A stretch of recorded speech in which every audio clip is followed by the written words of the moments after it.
नमस्कार साथियों, मैं सीमा गुप्ता आज आप सभी के बीच विधान परिषद में समीक्षा अधिकारी प्रारंभिक परीक्षा में किस प्रकार आप सफलता प्राप्त करें, इससे संबंधित पाठ्यक्रम साथ में भी तमाम पुस्तक की सूची उपलब्ध कराने वाली हूँ, जिसके अध्ययन के बल पर आप अवश्य ही समीक्षा अधिकारी परीक्षा में सफलता प्राप्त करेंगे।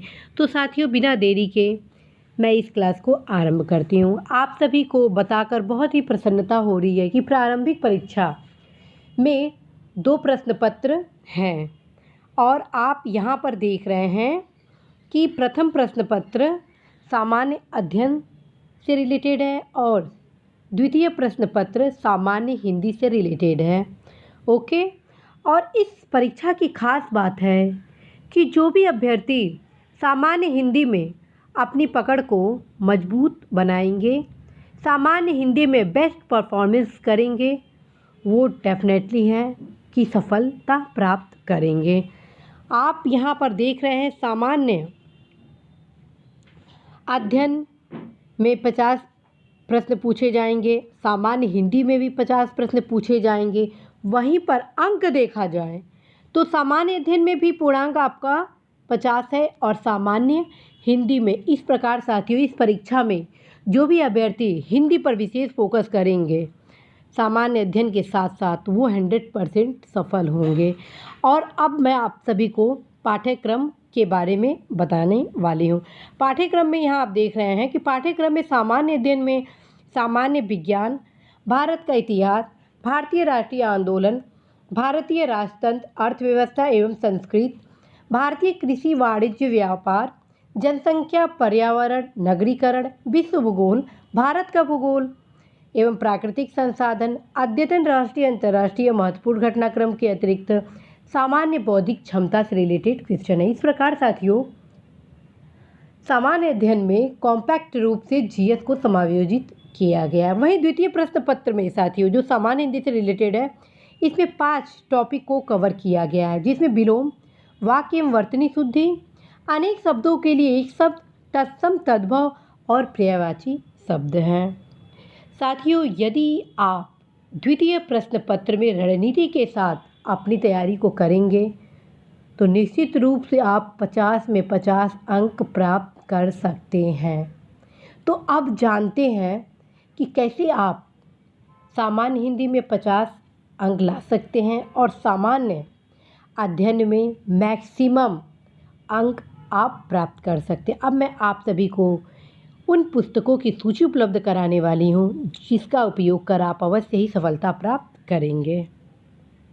तो सबसे पहले साथियों, मैं आप सभी के बीच भारतीय इतिहास के संबंध में चर्चा करने वाली हूँ। भारतीय इतिहास के लिए साथियों, आप एनसीईआरटी की पुस्तक आप अवश्य ही अध्ययन करेंगे। भारतीय इतिहास के लिए आप एनसीईआरटी 9th, 10th, 11th और 12th 4 क्लास का अवश्य ही अध्ययन करेंगे। ठीक है। दूसरा पुस्तक जो मैं बताने वाली हूँ वह पुस्तक है यूनिक पब्लिकेशन का, जो सामान्य अध्ययन में भारतीय इतिहास है, उसका आप अध्ययन करेंगे, क्योंकि इतिहास विषय बहुत ही वृहद विषय है और कहाँ से क्वेश्चन पूछा जाए किसी को पता नहीं है। हालांकि 50% क्वेश्चन कहाँ से आएंगे उसके लिए मैं आपको लास्ट में बताऊंगी कि इतिहास के लगभग 50 क्वेश्चन इन 2 पुस्तकों के माध्यम से आपके मिल जाएंगे। अब आइए सामान्य विज्ञान।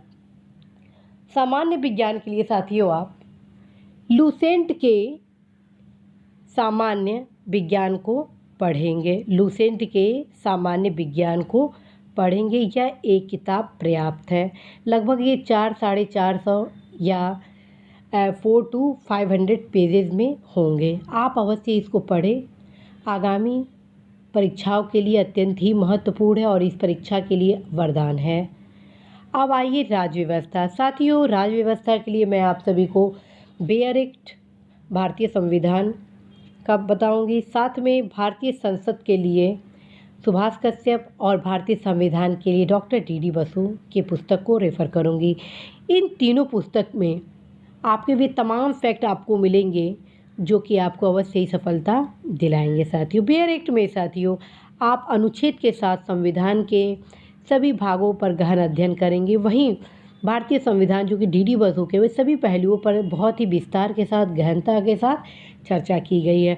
वहीं भारतीय संसद जो पुस्तक है सुभाष कश्यप जी का, इसमें साथियों वे महत्वपूर्ण टर्म्स दिए गए हैं जो कि प्राय परीक्षाओं में पूछे जाते हैं, जैसे तारांकित प्रश्न, अतारांकित प्रश्न, नियम से संबंधित क्वेश्चन के अलावा वे तमाम क्वेश्चन जो कि अन्य पुस्तकों में नहीं मिलते हैं। अब आते हैं साथियों भारतीय अर्थव्यवस्था। साथियों मैं भारतीय अर्थव्यवस्था के लिए 3 पुस्तक आप सभी को रेफर करूंगी। पहला प्रतियोगिता दर्पण का अतिरिक्तांक, भारतीय अर्थव्यवस्था के लिए, जो कि आप सभी के लिए बेहद उपयोगी है। वहीं दूसरा पुस्तक भारत आर्थिक सर्वेक्षण जो हाल का है, वर्तमान का, उसे मैं रेफर करूंगी। तीसरा घटना चक्र की जो आर्थिकी है उसे मैं बताऊंगी। आप अवश्य इन तीनों पुस्तकों के माध्यम से maximum to maximum question attempt करेंगे और इन तीनों पुस्तकों से बाहर क्वेश्चन मिलने की भी संभावना नहीं है, इसलिए आप अवश्य इन तीनों पुस्तकों को जरूर पढ़ लें। अब आइए भारत एवं विश्व के भूगोल पर। साथियों भारत और विश्व के भूगोल के लिए आपको एनसीईआरटी का जो ज्योग्राफी के लिए आता है ओल्ड एनसीईआरटी, वो मैं रेफ़र करूँगी 6 to 10 क्लास का। जी हाँ साथियों, 6 to 10 क्लास का, अर्थात 6, 7, 8, 9, 10 आप 5 क्लास का अवश्य ही ओल्ड एनसीईआरटी ज्योग्राफी का अध्ययन जरूर करेंगे। इसके अलावा साथियों मैं आप सभी को अन्य वीडियो के माध्यम से बता चुकी हूँ कि कैसे आप मैथ के डीपली स्टडी के थ्रू मैक्सिमम क्वेश्चन जियोग्राफी के अटेम्प्ट करेंगे। साथियों 60% क्वेश्चन जियोग्राफी के मैप से रिलेटेड होते हैं। यदि आपका मैप बेस्ट है देन आपके क्वेश्चन मैक्सिमम आप ज्योग्राफी का अटेंड करेंगे। इसलिए साथियों मैं मैप के लिए आपको टीटीके और ऑक्सफोर्ड 2 बुक को रेफ़र करूंगी और इसे आप बार बार प्रैक्टिस करें, हर एक लोकेशन पर कलरफुल स्केचेस करें ताकि आपको लोकेशन याद हो सके। आप नॉर्थ, ईस्ट, साउथ, वेस्ट सभी पॉइंट को कवर अप करें। इसके अलावा साथियों लगातार मेरे द्वारा आप सभी के बीच क्लासेस भी लाए जाते रहे हैं कि कैसे किन पुस्तकों का अध्ययन करें, उसको आप ज़रूर देखें। और जियोग्राफी के लिए लगभग मैं तमाम क्लासेस ऑलरेडी पूर्व में ले चुकी हूँ। आप अवश्य ही क्लास का अध्ययन करें, जो कि मल्टीविटामिन कैप्सूल क्लासेस के रूप के साथ साथ मैं अन्य जियोग्राफी के क्लासेस के रूप में ली हूँ। आप ज़रूर उस प्लेलिस्ट को देखिए, आपको अवश्य ही फ़ायदा मिलेगा। अब आते हैं अगले सब्जेक्ट के लिए और वह है भारतीय कृषि। भारतीय कृषि से रिलेटेड लगभग 2 से 3 क्वेश्चन आपसे पूछे जाएंगे, इसलिए मैं आपको परीक्षावाड़ी पुस्तक को रेफ़र करूंगी। इसके अलावा साथियों पर्यावरण की इस समय महत्वपूर्ण भूमिका है और लगभग 5 से 6 क्वेश्चन या 7 क्वेश्चन पर्यावरण से रिलेटेड हो, इसलिए परीक्षावाड़ी को मैं रेफ़र करूंगी और पूरा भरोसा है कि यह पुस्तक आप सभी के लिए बहुत ही उपयोगी होगा। और साथियों उत्तर प्रदेश के लिए मैं आपको परीक्षावाड़ी के दोनों पुस्तकों बताऊंगी। एक मोटा में जो आता है समग्र दृष्टिकोण और एक आता है एक दृष्टिकोण। इन दोनों पुस्तकों को जरूर पढ़िएगा क्योंकि मोस्ट प्रोबेबिलिटी है कि यूपी से रिलेटेड क्वेश्चन कम से कम 10 क्वेश्चन पूछे जाए, इसलिए आप परीक्षावाड़ी के दोनों पुस्तकों का जरूर अध्ययन करें। और साथियों परीक्षावाड़ी का ही जो जनगणना और नगरीकरण आता है उसको जरूर आप पढ़ें, क्योंकि इससे बाहर क्वेश्चन आने की संभावना नहीं है जनगणना और नगरीकरण से रिलेटेड, क्योंकि 4 से 5 क्वेश्चन इससे बनने की संभावना है। और सामान्य बौद्धिक जागरूकता के लिए साथियों 9 और 10 का कोई भी बुक से आप अध्ययन कर सकते हैं और पूर्व के जो क्वेश्चन हैं ISPCS के उससे आप अध्ययन करें, उसको प्रैक्टिस करें, इससे बाहर क्वेश्चन आने की संभावना नहीं है। और समसामयिक जो कि काफ़ी महत्वपूर्ण भूमिका निभाने वाला है आप सभी की सफलता के लिए, और संभावना है कि इस बार समसामयिक क्वेश्चन भी अच्छा खासा पूछा जाए। इससे मैं आप सभी को बताऊंगी कि प्रतियोगिता दर्पण का जो मासिक पत्रिका आती है उसे आप अभी से पढ़ना शुरू कर दें और जब भी परीक्षा आयोजित हो परीक्षा की तिथि से कम 1.5 साल पहले से तक आप अवश्य ही प्रतियोगिता दर्पण के मासिक पत्रिका का अध्ययन करेंगे।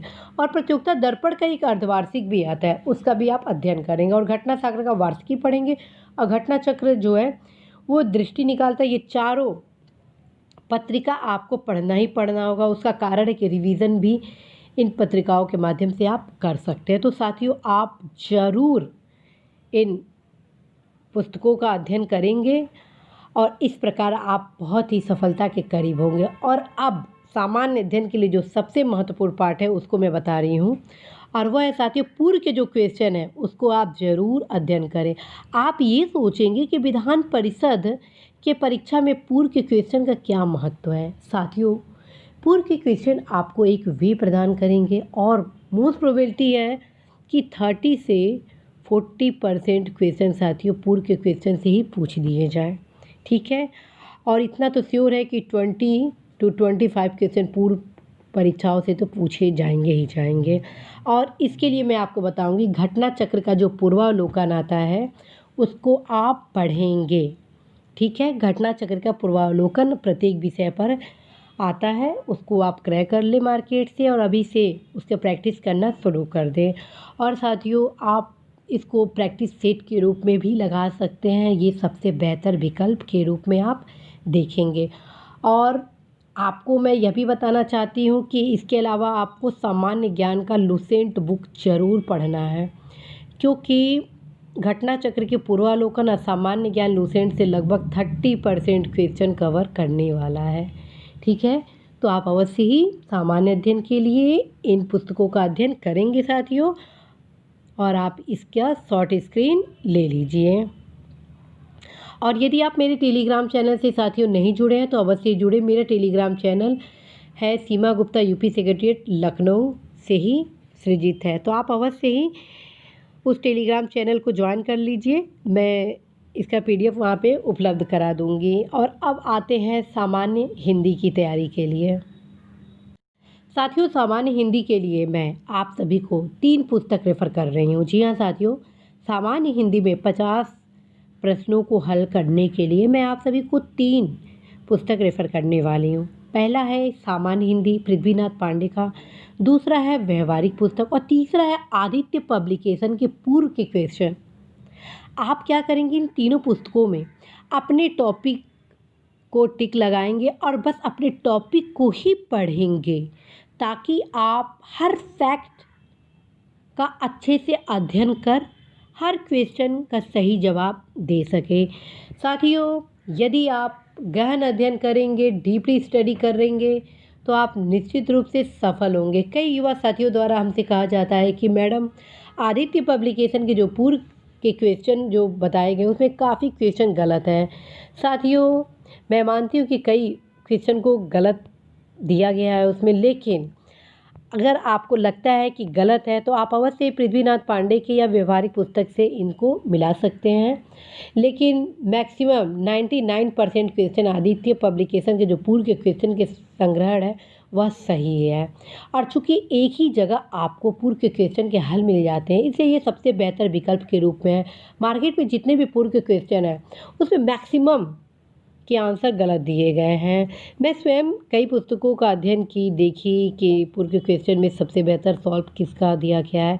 मैं यही पाई कि सबसे बेहतर विकल्प आदित्य पब्लिकेशन के पूर्व क्वेश्चन ही है, जिसमें न्यूनतम मिस्टेक किया गया है, क्योंकि अन्य पुस्तकों में बहुत ही कमियां हैं और मैं यहाँ पे उन पुस्तकों के बारे में नाम नहीं लेना चाहती हूँ।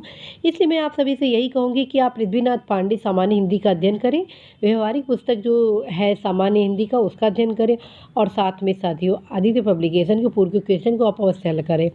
और चूँकि अभी आपके पास समय है तो इसलिए मैं यही कहूँगी कि आप आदित्य पब्लिकेशन के जितने भी पूर्व क्वेश्चन आए हुए हैं सबका उत्तर आप अवश्य ही स्वयं पृथ्वीनाथ पांडे के सामान्य हिंदी से ढूंढिए और व्यवहारिक पुस्तक से ढूंढिए, और उसका स्वयं में उत्तर आप ढूंढकर अपना एक नोट्स भी तैयार कर लीजिए, क्योंकि मात्र 5 टॉपिक है। यदि आप स्वयं मेहनत कर लेंगे साथियों तो इस मेहनत के क्रम में, जैसे मान लीजिए रात का विलोम क्या हुआ, दिन, तो आप खुद देखिए पृथ्वीनाथ पांडे के विलोम में कि रात का क्या हुआ, ठीक। और इस प्रकार संचय करके स्वयं उसका उत्तर आप बनाते जाइए। इससे क्या होगा कि जब आप स्वयं मेहनत करेंगे तो वो क्वेश्चन आपका कभी भी गलत नहीं होगा, और एक क्वेश्चन को ढूंढने के क्रम में आप कई क्वेश्चन को पढ़ लेंगे। इस प्रकार साथियों एक साइंटिफिक तैयारी है। आप अवश्य ही नियम बनाइए कि हर 2 वर्ष के पूर्व के क्वेश्चन को आप स्वयं अपने नोट्स के रूप में आप तैयार करेंगे। साथियों यदि आप इस दिशा निर्देश का पालन करते हैं तो निश्चित रूप से साथियों आप सफलता अवश्य ही प्राप्त करेंगे। और साथियों आप सभी की जो भी समस्या है आप कमेंट बॉक्स के माध्यम से अवश्य ही मुझसे पूछ सकते हैं। मैं आप सभी को यह अवगत कराना चाहती हूँ कि आप सभी के कमेंट का मैं जवाब नहीं दे पाती हूँ, लेकिन सभी के कमेंट, सभी के द्वारा पूछे गए प्रश्नों को मैं नियमित रूप से पढ़ती हूँ, देखती हूँ और उसी के क्रम में आप सभी के बीच मैं वीडियो भी लाती हूँ। उसी के क्रम में मैं आप सभी के बीच क्लासेस भी लाती हूँ ताकि आप सभी की समस्याएं दूर हो। मैं देखती हूँ कि आप लोगों की क्या समस्या है, उस समस्या के समाधान के क्रम में मेरे द्वारा ये क्लास लाए जाते हैं। साथियों आप सभी द्वारा लगातार पूछा जा रहा था कि विधान परिषद में सफलता के लिए मैडम हम किन पुस्तकों का अध्ययन करें। उसी के क्रम में साथियों मेरे द्वारा आज आप सभी के बीच यह क्लास लाया गया है। तो साथियों मुझे पूर्ण भरोसा है कि आप अवश्य ही सफलता प्राप्त करेंगे, क्योंकि आप सफलता के लिए अपना संपूर्ण परिश्रम करेंगे।